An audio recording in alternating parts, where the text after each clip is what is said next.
अस्सलाम वालेकुम। मैं हूं राजा शुजात और आप देख रहे हैं राजा शुजात यूट्यूब चैनल। आज की वीडियो में हम बात करेंगे पाकिस्तान की डेवलपिंग पॉलिटिकल सिचुएशन के हवाले से।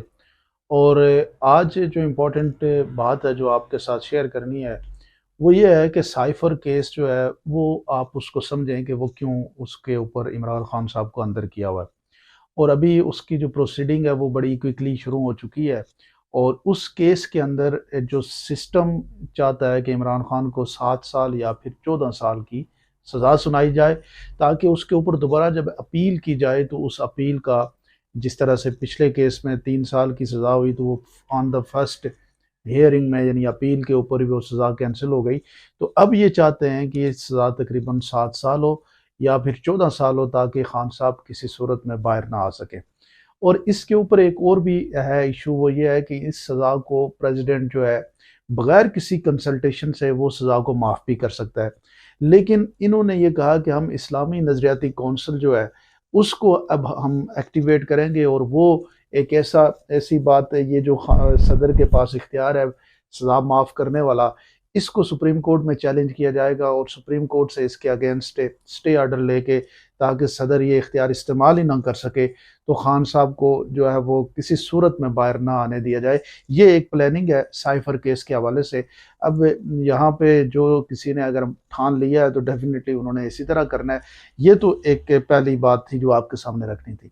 उसके बाद एक आपने देखा होगा कि आज लाहौर में पहला जलसा हुआ मियां नवाज शरीफ साहब को वापस लाने के लिए, क्योंकि उनको फ़कीद अल मसाल इस्तकबाल करना है। और उस सिलसिले में लाहौर में जो आज जलसा हुआ, आज एक कॉर्नर मीटिंग भी आप उसको नहीं कह सकते, काउंसलर लेवल की मीटिंग भी नहीं होती। और मैं ये समझता हूँ कि वो जलसा जिसमें मरीम नवाज शरीफ साहबा ने ख़ताब किया, उसमें आप ख़ुद देखें, उसकी विजुअल देखें, आपको इंटरनेट पे मिल जाएंगी, और लोगों के तसरात देखें। लोग जो कह रहे हैं कि वो बिल्कुल किसी सूरत में एक्साइटेड नहीं है नवाज शरीफ की वापसी के लिए। और इसी तरह जो वहाँ पे लोगों की तादाद थी उसको भी अगर आप देखें तो बिल्कुल ही ना होने के बराबर तादाद थी, कुर्सियाँ खाली थी। बहुत छोटी सी जगह पे उन्होंने ये जलसा करने की कोशिश की, और मरीम नवाज शरीफ साहिबा अपना ख़ताब भी आधा छोड़ के वो वहाँ से चली गई। तो यानी एक आप यूँ समझ लें कि लोगों का जो मूड है वो नवाज शरीफ साहब के लिए किस लेवल पे है। और लोग ये कह रहे हैं कि भाई एक शख्स को हमने 3 दफ़ा प्राइम मिनिस्टर बनाया, फिर 2 दफ़ा उनको हमने चीफ मिनिस्टर बनाया, वो तब कुछ नहीं कर सके। और उनके भाई साहब को 16 महीने ये हुकूमत मुझे मिली रही, पूरे पाकिस्तान की हुकूमत थी उनके पास, मतलब सारी जमातें मिलके वो अगर पाकिस्तान के मसाइल नहीं हल कर सकी, तो लोग पाकिस्तान के इस वक्त बिल्कुल इस मोड में नहीं है कि वो इन लोगों को किसी वोट की ताकत पे या किसी इलेक्शन की बुनियाद पे, कोई फ्री एंड फेयर इलेक्शन के बाद इनको वोट देना चाहते हैं। वो ये बिल्कुल किसी सूरत में नज़र नहीं आ रहा। और ये हर जगह पे, हर सर्वे पे, हर जगह पे ये चीज़ नज़र आ रही है।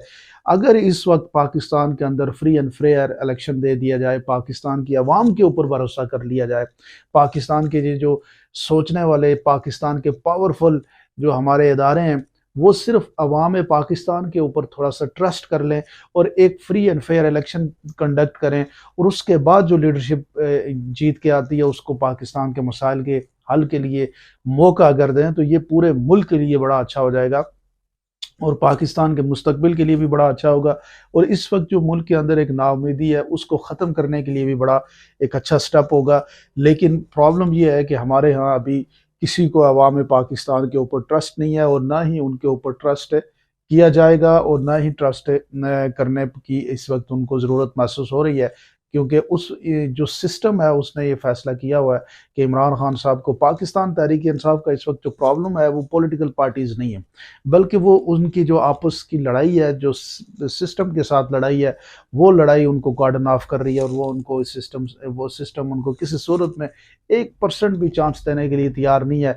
अगर इस वक्त ये चांस दे दिया जाए और एक प्रॉपर ग्रैंड जिरगे की, जिस तरह मैं बात कर रहा होता हूँ, कि पाकिस्तान के अंदर बैठ के सीरियसली सोचा जाए कि हमने इस मुल्क को कैसे आगे लेके जाना और इसको कैसे एक बड़ा और एक बेहतरीन और कौमों के दरमियान एक बाइज्जत कौम के तौर पे इस मुल्क को आगे लेके बढ़ना है, तो तब जाके सारे मसाइल हल हो सकते हैं। ईगो के मसले, पर्सनालिटी क्लैशेस के मसले हल हो सकते हैं। इस वक्त जो है वो ईगो का मसला भी है, पर्सनालिटी क्लैशेस का मसला भी है। इस वक्त मैं तुम्हें नहीं मानता, तुम मुझे नहीं मानता, ये इश्यूज भी हैं, और इसकी वजह से पूरे मुल्क के अंदर एक हिजान की कैफियत है।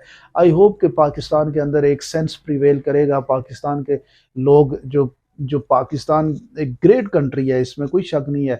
पाकिस्तान में एक ग्रेट थिंक टैंक और माइंड यहाँ पे बैठे हुए हैं, बहुत कुछ कर सकते हैं इस मुल्क को आगे बढ़ाने के लिए, लेकिन एक पॉलिटिकल विल की कमी है। और ये विल अगर यहाँ पे आ जाए और जोर ज़बरदस्ती के, जब आप नवाज शरीफ को नहीं पाकिस्तान की आवाम मान रही, आप उसको मुसल्लत करेंगे, तो फिर क्या इस मुल्क में से आप निकाल पाएंगे। और इसी तरह अगर किसी सियासी जमात को पाकिस्तान की आवाम ला रही है और आप उसको नहीं आने देंगे, तो फिर इससे क्या पाकिस्तान की खिदमत होगी। तरीका यही है कि फ्री एंड फेयर इलेक्शन और आगे बढ़ा जाए। 70 साल हो चुके हैं, लोग टेक ऑफ कर रहे हैं, मुल्क टेक ऑफ कर रहे हैं, लेकिन हम बुनियादी इस मुल्क के अंदर, यानी इलेक्शन एक जो सबसे इम्पोर्टेंट किरदार होता है किसी डेमोक्रेसी के अंदर, उसको आज़ाद करने के लिए तैयार नहीं है, उस इलेक्शन को फ्री एंड फेयर करने के लिए तैयार नहीं है। तो आप सोचें कि हम कैसे अपने मसाइल को हल करेंगे। आप क्या समझते हैं, ज़रूर कमेंट सेक्शन में बताइएगा। बहुत बहुत शुक्रिया।